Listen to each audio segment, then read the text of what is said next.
Hello dear students, আশা করি আপনারা সবাই ভালো আছেন। আমি Saif Zaman Jon, business development executive, Pinnacle Consultancy Group নিয়ে এলাম একটি চমৎকার পডকাস্ট নিয়ে। এবং আজকে আমাদের পডকাস্টের টপিক হবে স্টাডি ইন কানাডা। সো আজকে আমাদের সাথে আছে mister MD Gulmanul Islam, regional representative, Algoma University, Canada. So let's jump into the podcast. So ভাইয়া কেমন আছেন? আছি আলহামদুলিল্লাহ ভালো। Thank you so much, John ভাই, for having me and thanks audience for watching this podcast. ওকে।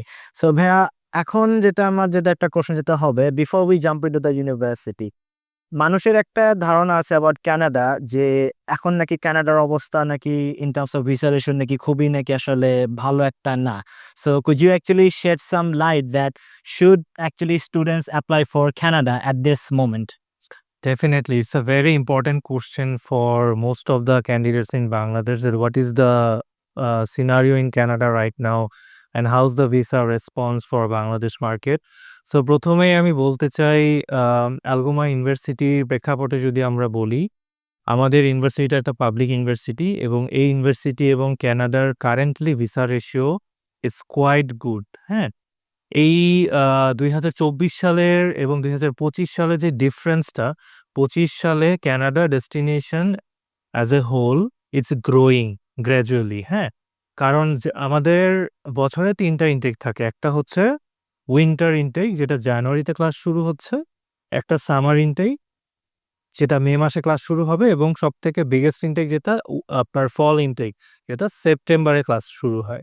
তো আমরা যদি যেহেতু আমাদের এখনো সেপ্টেম্বর ইনটেকটা ফুললি স্টার্ট হয়নি, so if we consider January intake and May intake, তাহলে আমরা দেখছি visa acceptance is quite higher than last year. So for instance January ইনটেকে এখন ভিসা রেশিওটা আমরা যেটা অ্যাকচুয়াল ডেটা পেয়েছি from university and which is 40%. হ্যাঁ, it's way better than last year. এবং summer ইনটেকেও it was quite good, around 35% ছিল। এবং কানাডাতে ওভারঅল এখন যারা যাচ্ছে, ওদের ওখানে যে সিচুয়েশনটা আমরা দেখছি, সেটাও হচ্ছে ইন্টারন্যাশনাল স্টুডেন্টের জন্য খুবই friendly situation, because election everything এখন সব কিছুই সর্ট আউট হয়ে গিয়েছে। যারা অ্যাপ্লাই করছে তারা ওখানে গিয়ে এখন ফুল টাইম জব, গ্র্যাজুয়েশন যারা পড়ে ফেলেছে জব করছে। যারা অ্যাকচুয়ালি স্টুডেন্ট এখন আছে, তারাও ওখানে পার্ট টাইম কাজ করতেছে উইকলি ২৪ ঘন্টা। এবং আপনারা জেনে খুশি হবেন যে কানাডা সরকার কিন্তু since last November work permit ২০ ঘন্টা যেটা আগে ছিল, এখন কিন্তু 24 আওয়ার্স করে দিয়েছে weekly for student. So it means যারা যাচ্ছে তারা কিন্তু এক্সট্রা কাজ করতে পারতেছে, এবং তাদের তাহলে আপনার ওয়েজেসটাও কিন্তু মাস শেষে এক্সট্রা আসতেছে, যেটা তারা হয়তো কন্ট্রিবিউশন করতে পারছে তাদের লিভিং এক্সপেন্সে, এবং কিছুটা হয়তো তার টিউশন ফিতেও কন্ট্রিবিউট করতে পারছে। হ্যাঁ, so it's quite good scenario right now in Canada, and I believe it's a high time for international student, Bangladeshi student to apply in Canada. Yeah. Well, guys, now that you know, it's actually a very good news for those of you who are actually planning to study in Canada. আপনাদের dreams basically এখনো basically মারা যায় নাই। So এখন যদি বলি, give us a go through why Algoma University, মানে স্টুডেন্টের জন্য অনেক ইউনিভার্সিটি তো থাকে in Canada. So why should they apply for Algoma? এটা একটা কমন কোয়েশ্চেন যেটা সবাই জানতে চাবে, what's different about Algoma? Exactly. So if we discuss about this university USP, অথবা আমি যদি কুইক সামারি বলি, বিকজ ইউনিভার্সিটি নিয়ে যদি আমরা লং ডিসকাশন করি এটা অনেক বড় হয়ে যাবে। সো আমি একটু শর্টলি ব্রিফ করছি in the perspective of Bangladesh এবং ইন্টারন্যাশনাল স্টুডেন্টরা অ্যালগোমাতে কেন অ্যাপ্লাই করবে। প্রথমতই ইউনিভার্সিটিটা আপনার কনসিডার করতে হবে যে it's a public university. It means এটা কিন্তু গভর্নমেন্ট ফান্ডেড একটা university, it's not private institution. So বাংলাদেশের গার্ডিয়ান বা অ্যাজ এ অ্যাপ্লিক্যান্ট সবার একটা কমন কোশ্চেন থাকে যে আমি যেখানে যাব সেটা কি পাবলিক না private institution. So it's a public institution, it's located in Ontario Province, and we have 2 campuses, one located in Brampton, যেটা হচ্ছে ঠিক টরন্টো ডাউনটাউনে অবস্থিত। কোনো ইন্টারন্যাশনাল স্টুডেন্ট কানাডায় গেলে যে এয়ারপোর্টটা আছে টরন্টো পিয়ারসন ইন্টারন্যাশনাল এয়ারপোর্ট, সেখানে নেমে is just 15 to 20 minutes drive away from airport. ঠিক আছে, another campus we have that is called সুজান মেরি ক্যাম্পাস, যেটা আমাদের মেইন ক্যাম্পাস। এটা যদি আমি জিওগ্রাফিক লোকেশনটা বলি, এটা টরন্টো থেকে ড্রাইভ করে যদি কেউ সুজান মেরি সিটিতে যায়, it takes 10 to 12 hours from Toronto to সুজান মেরি সিটি। সো এটা হচ্ছে একটু রিজিওনাল পার্টে পড়েছে আর কি, হ্যাঁ। সো এটা হচ্ছে আমাদের লোকেশন, এবং এখানে অনেক স্টুডেন্টরা কি কারণে যেতে চায়, কারণ হচ্ছে এখানে পিআর পয়েন্টস কিছু এক্সট্রা পাওয়া যায়, যেটা আপনার পরবর্তীতে যখন আপনি ইমিগ্রেশনের জন্য যদি কারো প্ল্যান থাকে যে আমি কানাডিয়ান পাসপোর্ট নিতে চাচ্ছি, সেই ক্ষেত্রে কিন্তু এটা অনেকটুকুই বেনিফিট হয়, হ্যাঁ।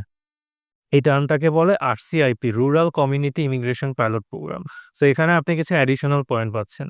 Same goes for the Ontario প্রভিন্সে থাকলেও ওটারও একটা আছে আপনার ওএনআইপি, যেটা হচ্ছে অন্টারিও প্রভিন্সের আন্ডারে, সেটাতে পয়েন্ট পাচ্ছেন। আবার আরসিআইপির আন্ডারে সুজান মেরি সিটিতে গেলে সেখানেও পয়েন্ট কাউন্ট হচ্ছে।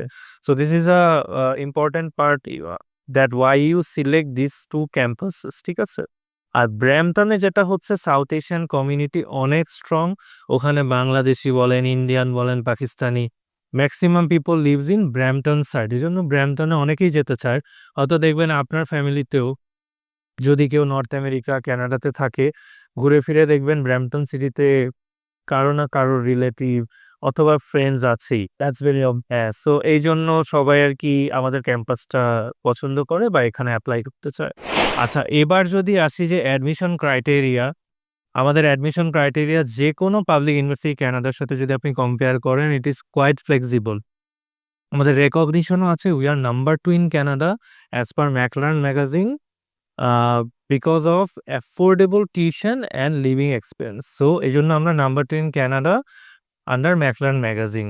আমাদের এন্ট্রি রিকোয়ারমেন্ট হচ্ছে অনলি 6/6 আইএলসে ফর ব্যাচেলর, মাস্টার্সে 6.5/6। অ্যাপার্ট ফ্রম দিস, যদি কোনো স্টুডেন্ট আমাদের ইউনিভার্সিটির ডরমিটরিতে থাকতে চায়, সেখানেও খুবই অ্যাফোর্ডেবল। আমাদের লিভিং এক্সপেন্স ইউনিভার্সিটির ক্যাম্পাসে কেউ থাকলে সেটা মাত্র সুজান মেরিতে শুরু হচ্ছে 5,410 কানাডিয়ান ডলার থেকে, যেটা বাংলা টাকায় ধরেন 4 থেকে 4.5 লাখ টাকা yearly, which is very affordable. এটার সাথে আপনি মিল প্ল্যানটা অ্যাড করে নিচ্ছেন, ঠিক আছে। আবার কেউ ধরেন যদি টরন্টো সাইডে থাকে, ব্র্যাম্পটনে, ওখানে কিন্তু এটার থেকে ডাবল কস্টিং হচ্ছে, মানে আপনার অলমোস্ট 10 থেকে 15,000 ক্যাট এটা লাগবেই। আপনি যদি একটা বেসমেন্টেও থাকেন, শেয়ার রুমেও থাকেন, সেখানেও আপনার এরকম কস্টিং পড়ে যাবে, হ্যাঁ। আচ্ছা, এটা গেল হচ্ছে আমাদের অ্যাকোমোডেশন নিয়ে। এরপরে যদি আমি বলি যে আমাদের এন্ট্রি রিকোয়ারমেন্টে বাংলাদেশের স্টুডেন্টের আর কি ফ্লেক্সিবিলিটি আছে, যারা ধরেন ম্যাথ ম্যাথ ছিল না এইচএসসিতে, তারাও আমাদের ইউনিভার্সিটিতে ডিরেক্ট অ্যাপ্লাই করতে পারছে। It means without math you can go for the direct bachelor program, ঠিক আছে। সো ম্যাথ ছাড়া ইউজুয়ালি নর্থ আমেরিকাতে আপনারা জানেন পাবলিক ইনস্টিটিউশনে কিন্তু অ্যাপ্লাই করা যায় না। বাট আমাদের Algoma University we have that flexibility, you can apply in bachelor program without math. So ধরেন আপনি বিবিএতে অ্যাপ্লাই করছেন, স্টিল ইনস্টিটিউশন কিন্তু ম্যাথ রিকোয়ারমেন্টটা চায় পাবলিক ইউনিভার্সিটি হলে, বাট আমার ইনস্টিটিউশনে এটা লাগছে না। সো যেটা হবে, কানাডায় যাওয়ার পরে আপনি যখন ইউনিভার্সিটিতে এনরোল হচ্ছেন, ওখানে prerequisite non credit course add হবে ফার্স্ট সেমিস্টারে। এটার জন্য কোনো পেমেন্টও দিতে হচ্ছে না, আপনি কমপ্লিট করে দেন মেইন কোর্সে চলে যাচ্ছেন, ঠিক আছে। So without math student can go for the direct bachelor program, ঠিক আছে। এরপর যদি আমি বলি আমাদের আরেকটা বিগ অ্যাডভান্টেজ বাংলাদেশের স্টুডেন্টদের জন্য, যেটা এই মুহূর্তে আমরা সবাইকে দিচ্ছি, সেটা হচ্ছে we are giving higher scholarship for Bangladeshi student, যেটা 20,000 কানাডিয়ান ডলার, ভ্যালু হচ্ছে ধরেন 16 থেকে 18 লাখ টাকা বাংলাদেশি টাকায় কনভার্ট করলে। সো স্কলারশিপ অপরচুনিটিও কিন্তু খুবই ইম্পর্ট্যান্ট একটা স্টুডেন্টের জন্য। কারণ আপনি দেখেন, আপনি বাইরের একটা ইউনিভার্সিটিতে পড়তে চাইলে, আপনার যদি সেটা পাবলিক ইউনিভার্সিটি হয়, তার উপর আপনি স্কলারশিপ পাচ্ছেন, অ্যাকোমোডেশন সাপোর্ট পাচ্ছেন। So it's a huge opportunity for any international student, okay. Wow. So in terms of এখন স্কলারশিপ যদি ভাই একটু যদি কথা যদি বলি, everyone actually wants this scholarship. এখন in reality not everyone is eligible for this scholarship. Right. So যদি eligibility criteria যদি ক্ষেত্রে যদি বলি, so what should the student actually focuses more on? যদি ম্যাক্সিমাম নাম্বার অফ স্কলারশিপ সে যদি ensure করতে চায় নিজে। ডেফিনেটলি ফর স্কলারশিপ আমাদের অনেকগুলো ক্রাইটেরিয়া আছে, হ্যাঁ। একটা হচ্ছে প্রেসিডেন্ট অ্যাওয়ার্ড আছে, ভাইস চ্যান্সেলর অ্যাওয়ার্ড আছে, হ্যাঁ। আমাদের কয়েকটা সেগমেন্ট করা আছে, ঠিক আছে। সো যেটা আমাদের হায়ার স্কলারশিপ 20,000, সেটার জন্য রিকোয়ারমেন্ট হচ্ছে আইএলসে ইউ হ্যাভ টু সিকিউর 7, জি, অথবা any other equivalent test. For instance আমরা ডুওলিঙ্গো নিচ্ছি, টোফেল নিচ্ছি, পিটিই নিচ্ছি। যেকোনো টেস্টে যদি 7 ইকুইভ্যালেন্ট স্কোর আসে, you are eligible for the scholarship. এবং এটার সাথে আপনার একাডেমিক ব্যাকগ্রাউন্ডে আরেকটা জিনিস ম্যাচ করতে হবে, সেটা হচ্ছে you have to secure 90% marks. So বাংলাদেশের প্রেক্ষাপটে চিন্তা করলে গোল্ডেন জিপিএ 5, অথবা যদি কেউ ইংলিশ মিডিয়াম ব্যাকগ্রাউন্ড থেকে আসে, এডেক্সেল বা পিয়ারসন, অবশ্যই তার এ স্টার এটা থাকতে হবে। Then you are eligible for this particular scholarship. এখন ধরেন কারো জিপিএ 5 নাই বা এ স্টার এ নাই, সে কি পাবে না? অবশ্যই সেও পাবে, বাট সে 20,000 পাচ্ছে না, অন্য ক্যাটাগরির স্কলারশিপে চলে যাচ্ছে। হ্যাঁ, ইউজুয়ালি যেটা হয়, আমরা দেখেছি ফার্স্ট ইয়ারের স্টুডেন্টদের 2,500 কানাডিয়ান ডলার স্কলারশিপটা কম বেশি সবাই এলিজিবল হয়ে যায়। ইট মিনস আমাদের টিউশন ফিটাও খুবই অ্যাফোর্ডেবল, যেটা আমি প্রথমেই বললাম, 20,500 অনলি। ওখান থেকে 2,500 কমে গেলে 18,000-এ নেমে আসতেছে টিউশন ফি। মানে 15 থেকে 16 লাখ টাকায় that would be cover your first year full tuition fee. ঠিক আছে? আর যদি কেউ 20,000টা পায়, তাহলে ফার্স্ট ইয়ারেও 5,000 পাচ্ছে, এবং এটা রিনিউ হচ্ছে রিমেইনিং 3 ইয়ার্স। টোটাল হবে 20,000 স্কলারশিপ। সো 5,000 পেলে তার তখন 15,500-এ নেমে আসতেছে, মানে বাংলা টাকায় 12 থেকে 13 লাখ টাকা only. Wow, that is okay rustic. So we have like varieties of scholarship, এবং আপনাদের যে রেজাল্ট আসবে সেটার উপর বেস করে we can assess that actually আপনি কত পরিমাণের স্কলারশিপে এলিজিবল হচ্ছেন। ঠিক আছে? So that's the details of the scholarship part. So guys, well, this actually is a very good news for you all because অনেক ক্ষেত্রে দেখা যাচ্ছে যে কেউ দেখা যাচ্ছে আইএলটিএস স্কোরটা অনেকে বড় স্কোর আনতে পারে না। সো এটা অল্টারনেটিভে কেউ পিটি দিচ্ছে, টোফেল দিচ্ছে। ডুলিঙ্গো ইন রিসেন্ট ইয়ার্স অনেক নামকরা হয়ে গিয়েছে। আবার অনেকে জানতো যে Duolingo is not really accepted that much. So it's actually a very good news for you all. যারা মনে করেন যে আপনারা আইএলটিএস এ বেসিক্যালি ভালো স্কোর আনতে পারছেন না, অল্টারনেটিভস এর জন্য all of the English proficiency is accepted in Algoma University. So ভাইয়া, এখন বাংলাদেশের প্রেক্ষাপটে যেটা আমরা জানতে পারছি, specially after former prime minister Justin Trudeau যখন রিজাইন করে, অনেকে যেটা বললো ভিসার নাকি একদম পুরা খারাপ অবস্থা, বাট আপনি যেটা এখন বলতেছেন যে now is actually high time. So বাংলাদেশিদের ক্ষেত্রে কিন্তু একটা যেটা কনসার্ন থাকে, যেটা ওদের একটা top priority, which is the PR. Right. So অনেকে বলছে যে এখন নাকি কানাডাতে নাকি এখন পিআর নাকি অফ করে দেওয়া হয়েছে, পিআর নাকি একদমই দিচ্ছে না। So do kindly shed the light about এখন পিআর এর অ্যাকচুয়াল স্টোরিটা কি এখন Canada situation? It's a very interesting question. অনেকেরই হয়তো এই সেম কোয়ারিজটা থাকে। আচ্ছা, প্রথমেই এই পার্টে জাম দেওয়ার আগে আমি আরেকটা জিনিস বলে দিই। ধরেন আপনারা ইংলিশ মিডিয়াম থেকে যদি কেউ অ্যাপ্লাই করেন অ্যালগোমা ইউনিভার্সিটিতে, কারো যদি ইংলিশে ও লেভেলে সি থাকে, in that case you don't need any English test. Without English test for bachelors? For bachelors, exactly, আপনারা হচ্ছে ডিরেক্ট কিন্তু অ্যাপ্লিকেশনটা দিতে পারছেন। For visa you might sit for the English test, but admission রিকোয়ারমেন্টে কিন্তু কিছু লাগছে না। ওকে? আচ্ছা, এবার আসি হচ্ছে আপনার কোশ্চেনে, সেটা হচ্ছে কারেন্ট সিনারিও বা পিআর। আমি বলবো it's totally something that maybe they don't do the research, that's why they don't know the actual scenario. So PR জিনিসটা কখনোই কানাডাতে বন্ধ ছিল না। ওরা ধরেন লাস্ট 10 ইয়ার্স ধরে welcoming until 2030 and like so on. ওরা এখনো মানে ইন্টারন্যাশনাল স্টুডেন্ট তো যাচ্ছেই, প্লাস যারা ওয়ার্ক পারমিট ভিসায় যাচ্ছে, ফেডারেল স্কিল ওয়ার্ক বা পিআর, তাদেরকেও কিন্তু ওয়েলকাম করছে। এবং এটা মানে প্রত্যেকটা স্লটে ওরা হচ্ছে নাম্বার অফ পিপল কিন্তু নিচ্ছে। ইজি ওয়ে হচ্ছে, আপনি হচ্ছে আমাদের ডিসকাশনের থেকে if you browse IRCC website, official website, ওখানে দেখবেন আপনার প্রত্যেকটা ড্রর সব ডিটেলস কিন্তু দেওয়া থাকে। It's about your profile points. So আপনার পয়েন্টস যদি মিট করে, obviously you are eligible for PR.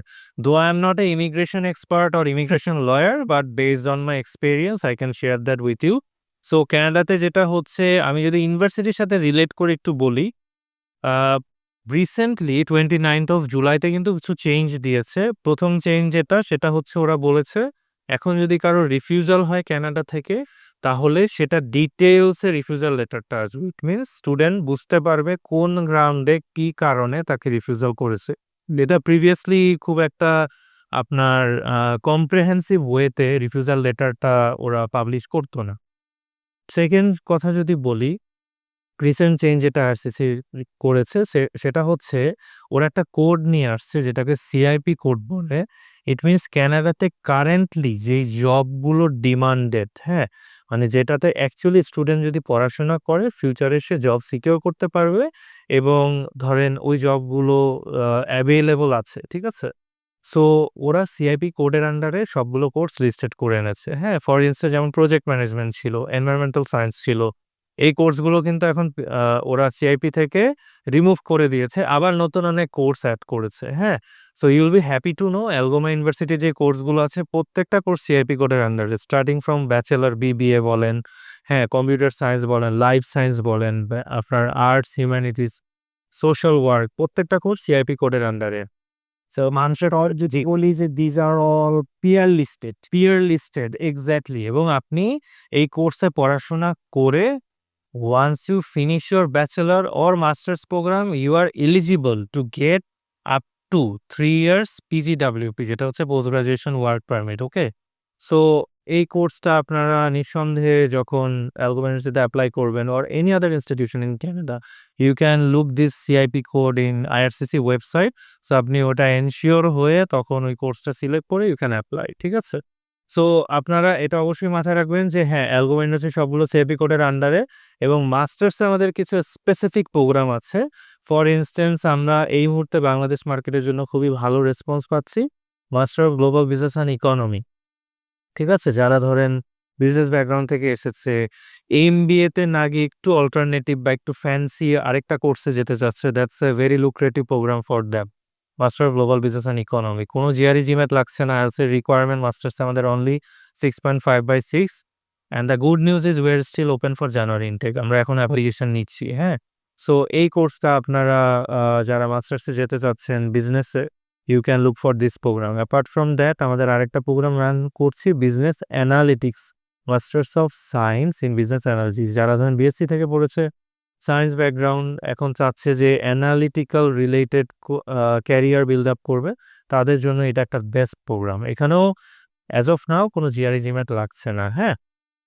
এই ২টা প্রোগ্রামের বাইরে সায়েন্স রিলেটেড যেটা আমরা রান করছি very common from Bangladesh background, computer সায়েন্সে যারা পড়াশোনা করেন তাদের জন্য good news, we are running master of computer science program. So computer সায়েন্সে কেউ যদি ক্যারিয়ার বিল্ড আপ করতে চায় কানাডায়, we are quite famous for this particular department because আমাদের এখানে কিছু বাংলাদেশি ফ্যাকাল্টি আছে যারা বাংলাদেশে পড়াশোনা করে কানাডায় গিয়ে পিএইচডি করেছে। Now they are taking classes in Algoma University computer science faculty. So you can go for this program. এটাও ১ বছরের প্রোগ্রাম, অনলি 25,000 CAD, কোনো জিআরই জিম্যাট লাগছে না। So you can go for it, right? Well, guys, you heard it right. So January intake এর জন্য যেহেতু এখনো open আছে and Algoma University could be your key to Canada. So well, in terms of বাংলাদেশে যদি আমি আরেকটা কথা যদি বলি, অনেক স্টুডেন্ট আছে দেখা যাচ্ছে যে গ্যাপ ইয়ারে ওরা অনেক শিকার হয়ে যায়। অনেকে হয়তোবা দেখা যাচ্ছে যে ডিসাইড করতে পারে না। ডিসাইড করতে, করতে কখন সময় চলে যায় এরাও বেসিক্যালি জিনিসটা বুঝে উঠতে পারে না। So in terms of gap year, Algoma University basically এখন কতটুকু গ্যাপ ইয়ার তারা এখন অ্যাকসেপ্ট করতেছে? Say in terms of both bachelors and masters. Excellent question. অডিয়েন্সের জন্য বলছি, ভাইয়ের জন্য বলছি, আমাদের অ্যালগোমা ইউনিভার্সিটি গ্যাপ নিয়ে কোনো ইস্যু নেই। As long as you provide proper explanation since your last education till now what did you do, it is good to go. You have to explain, that's it. So আমাদের gap নিয়ে কোনো issue নাই। আপনি যখনই পড়াশোনা শেষ করেছেন এরপরে আপনি কি করেছেন, সেটা প্রফেশনাল ওয়ার্ক হোক, সেটা আপনার যদি আপনি কোনো রানিং স্টুডেন্ট থাকেন, পড়াশোনার ভিতরে থাকেন, অথবা আপনি শর্ট কোর্স করেছেন, anything you did you can show that. Also আপনার যদি কোনো ইসিএ থাকে like extra curricular activities, you can highlight that as well. So but আপনার এক্সপ্লেনেশন দিতে হবে, ঠিক আছে? So that's the main thing. So we don't have The explanation has to be very strong and genuine. Right, definitely, no doubt on this.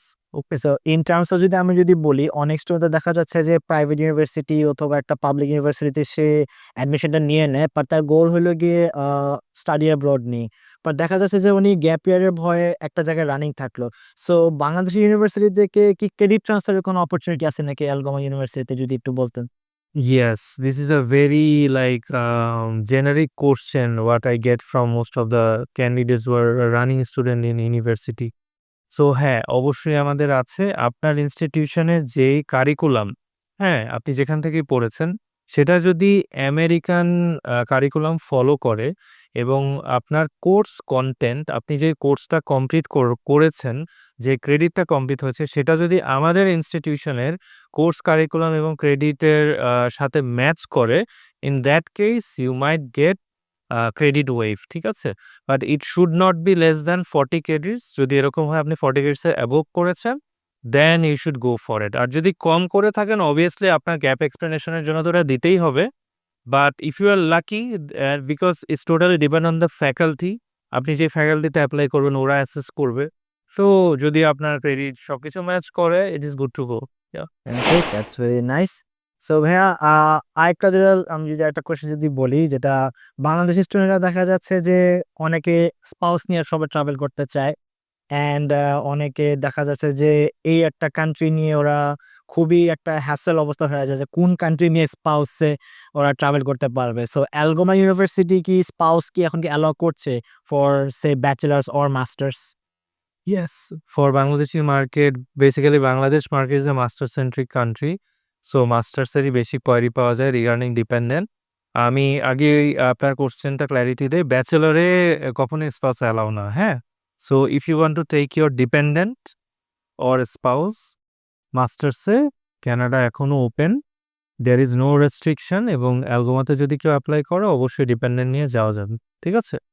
The condition is it has to be 16 months program as per last rules and regulation published in IRCC website.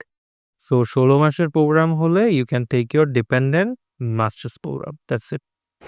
Okay guys, so guys, আজকের জন্য আমরা পডকাস্টে basically আমরা এখানে and করতেছি। So hopefully আপনারা সবাই এখন জানতে পেরেছেন যে কানাডার আপাতত সিচুয়েশন কি। And if you still dreaming of studying in Canada, well the good news is your dream is still alive.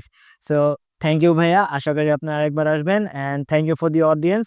So Pinnacle Consultancy থেকে এখন থেকে ধন্যবাদ। Thank you so much everyone. Thanks for watching us. আমি বলবো জানুয়ারিতে যদি কারো plan থাকে please do communicate with Pinnacle consultancy. তারা আপনাকে হেল্প করবে regarding your application and everything. Computer সায়েন্সের জন্য আমাদের আরেকটা স্কলারশিপ আছে স্পেশালি আপনাদের জন্য। সেটা হচ্ছে আমরা $10,000 কানাডিয়ান ডলার স্কলারশিপ দিচ্ছি যারা কম্পিউটার সায়েন্সে ব্যাচেলর প্রোগ্রামে যাচ্ছে। So please don't get delay, apply right now and communicate with our trusted partner. Thank you.